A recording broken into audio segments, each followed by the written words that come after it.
Welcome to the Joy of Trucking. In this video we're taking the 375 loop around El Paso, Texas. You're going to have some beautiful views, and stick around to the end. Kevin will discuss the engine brake and how to come down a mountain. Alright, now buckle up. Let's go.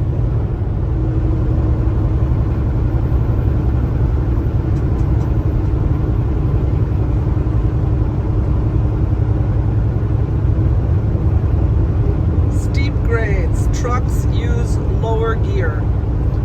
Alright, so we have a couple insights for you, but first look, National Border Patrol Museum and the El Paso Museum of Archaeology. Cool. Alright, so we have a big tip for you. If you're transporting potato chips, it's better not to take the bypass because you don't want the pressure increase in the bags from the elevation change, because it could explode the bags. That would not be good for the customer.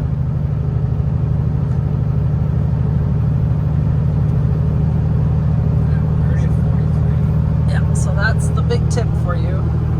And of course, if your load is very heavy, then this would use up a lot of fuel hauling it over here. But your load is pretty light. Yep. So we feel very good about that. And even though it's a Sunday, so traffic in town probably not so bad, we love this bypass. It's so beautiful, and we're happy to share it with you. If you have not seen it in a previous video, this is your chance. Very beautiful. They have hiking up here as well, some lookout points and trailheads. Great overview of El Paso. Really, really lovely. Of course, once again, we want to come here in the RV.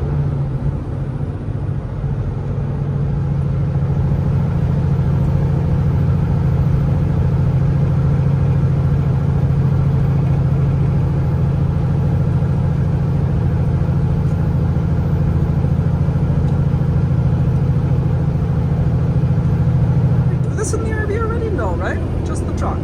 For a moment there, I was like, oh, wait a second, can't remember. If you're enjoying the video so far, please be so kind and hit that thumbs up button. It really helps the algorithm. And if you decide to drive for CRETE and our videos have been helpful for you, please be so kind and remember to give them our referral code SLOKEV, SLOKEV. We'd be so grateful. Oh, look at that poor fella. It's 96 degrees out there.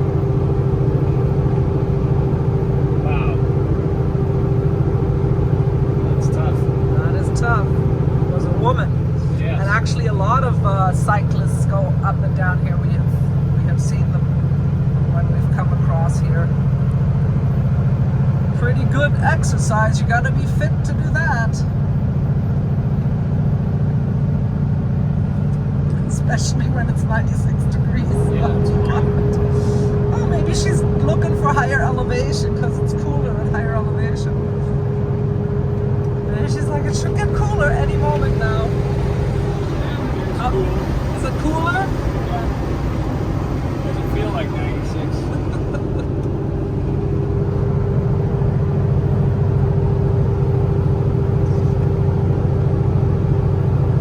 Alright, Kevin's keeping an eye on the elevation on his Garmin. The temperature of the truck. Temperature of the truck, okay. What do we got here? Historical marker, 1 mile on the left. Up here. Wow. That's 5,000 feet. Still climbing.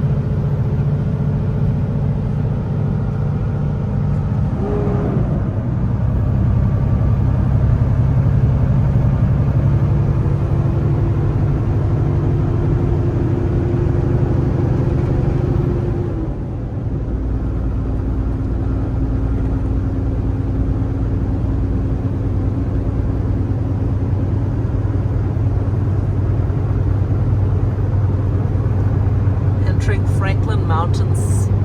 What did it say? State Park? I believe so.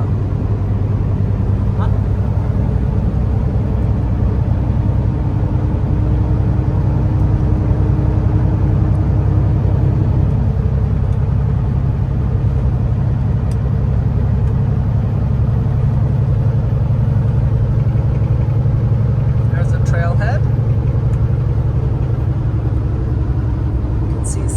trails up there in the mountain.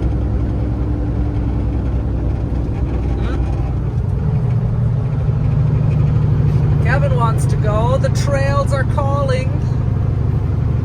Okay, what's our elevation here? 52. We're at the top. Now we'll go down. Yeah. Oh, here comes the view. 8% grade. Wow. I can see all the way to Acapulco. I think so.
Truck ramp in 1 mile.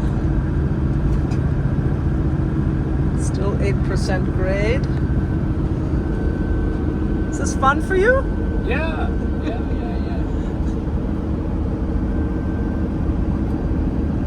When we're all the way down, maybe you could explain a little bit your approach to driving something like this for some of the new drivers watching.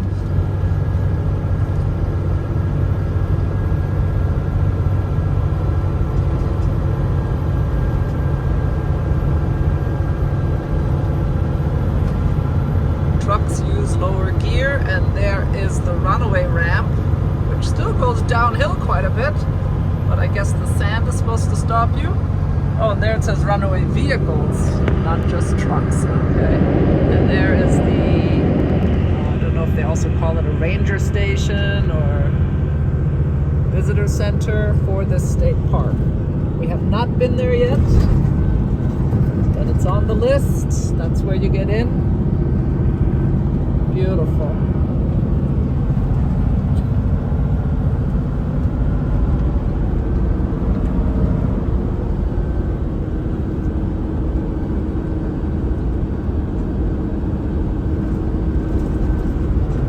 El Paso city limits, leaving Franklin Mountain State Park. This is Loop 375 and now 6% grade. So don't be fooled, it's not over yet.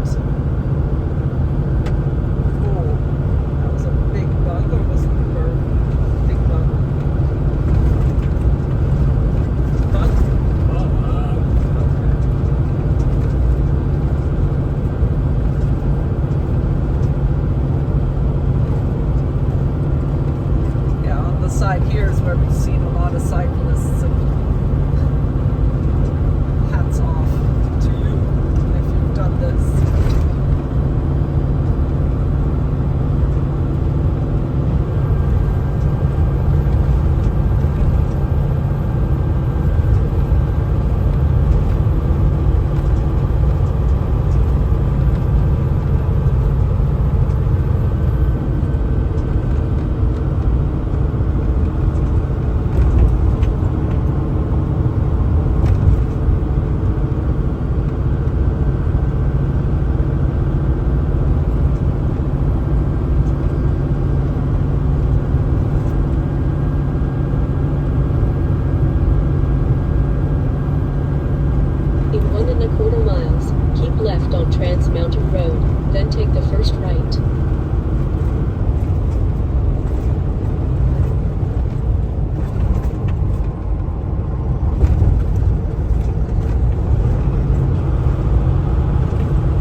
then take the first right.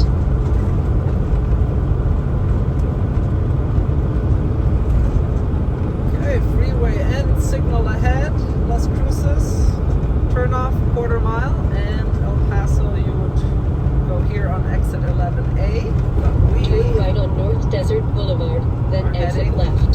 to I-10 West.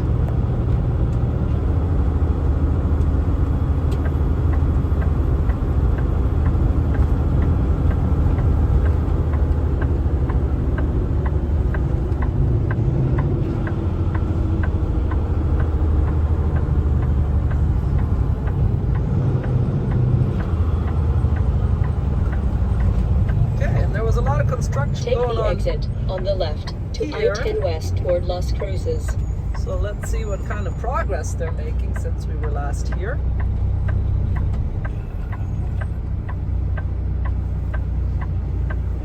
Looks like a lot of construction still. Okay.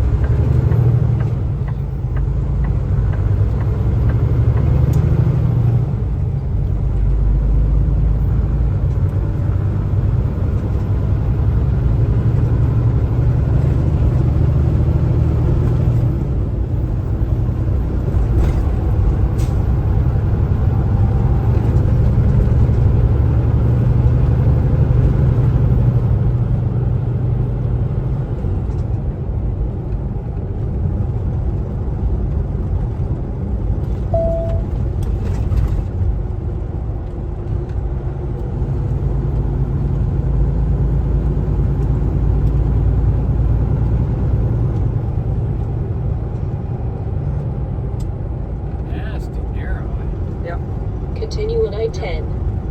Very narrow.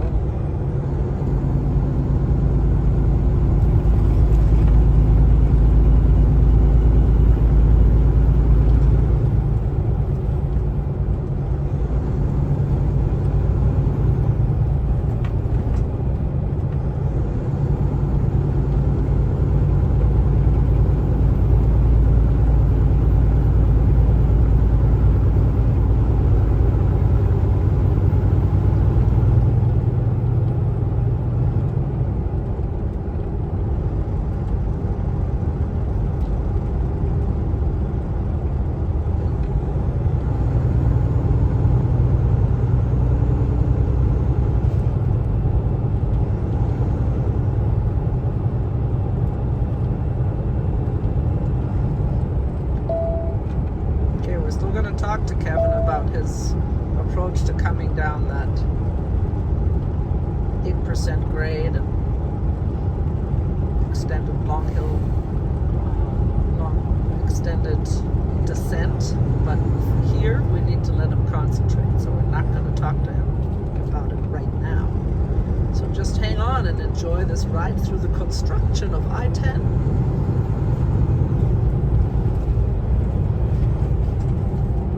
Out the big machine.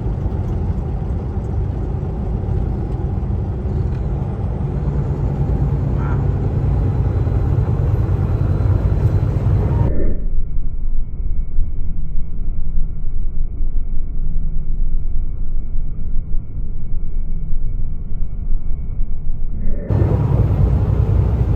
And the facilities.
dip, huh? Look at that dip to get into the way station.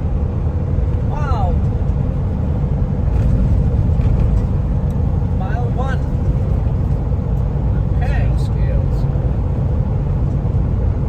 It said mobile. Check mobile, so I guess they're not always there. Okay, mile 0 and then mile 1. Are we in New Mexico? Did I somehow miss the sign?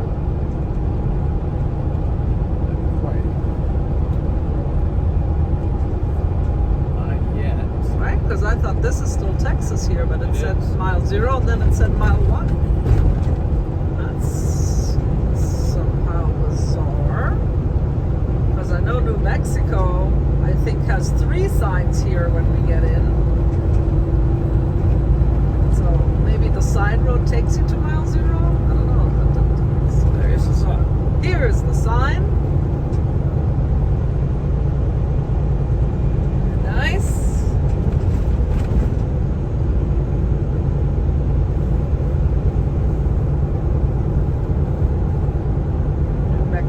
Rest area.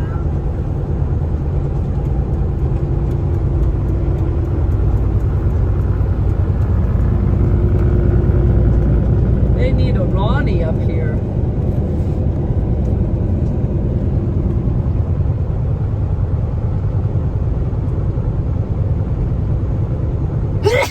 Oh, excuse me.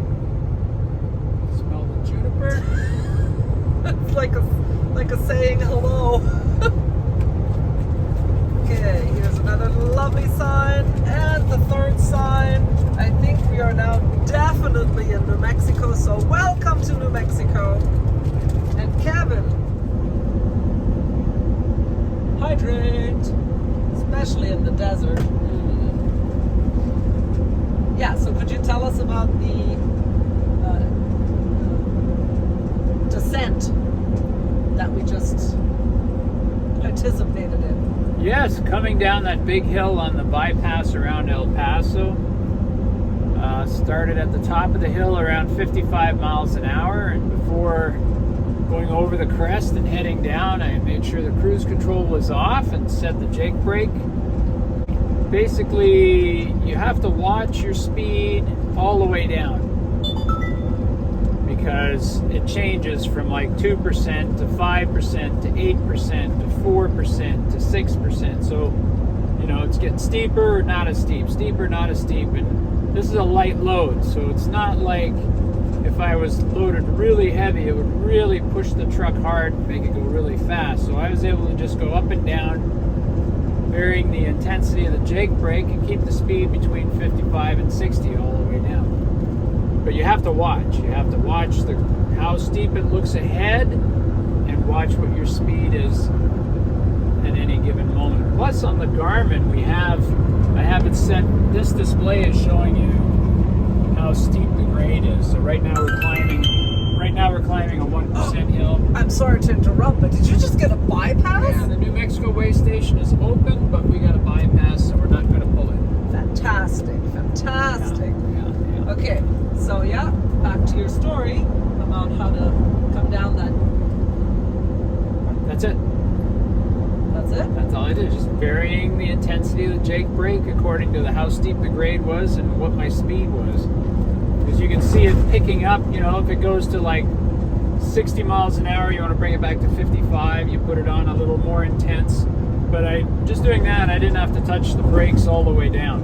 Right, and that's the key, right? You don't want to ride your foot brakes. You don't want to ride the brake, and if you can avoid using the brakes altogether, that's even better, you know? Yeah, and when we say Jake brake, I know some viewers like to correct us. It is the engine brake, we know, but we call it Jake brake. And where is it? Right here? Right here. And how does it work? You pull it down, or you pull it down to make it more and more intense. If your foot is off the gas, it will engage. But if you got your foot on the gas, it doesn't do anything. But when you bring it down and actually engage the engine brake, it gears down the transmission as well. So it's using the transmission gears to slow you down too. Nice. Okay. I hope that helps. help somebody out there, because we do get a lot of questions. And actually, a question we also had is, what about when it's raining? Because we've said when it's raining, don't use your jake brakes because then you could jackknife. So how would you come down something like that on a Like that, wet road? I'd start slow, like 50 to 55, and as soon as it got over 55, I'd use the foot brake. But you're not going to ride it all the way down. You'll just use it when it really takes off and gets fast, and bring it back down. So you would not use the jake brake? It depends on the load, you know. I would put it on the first setting, but never more intense than that.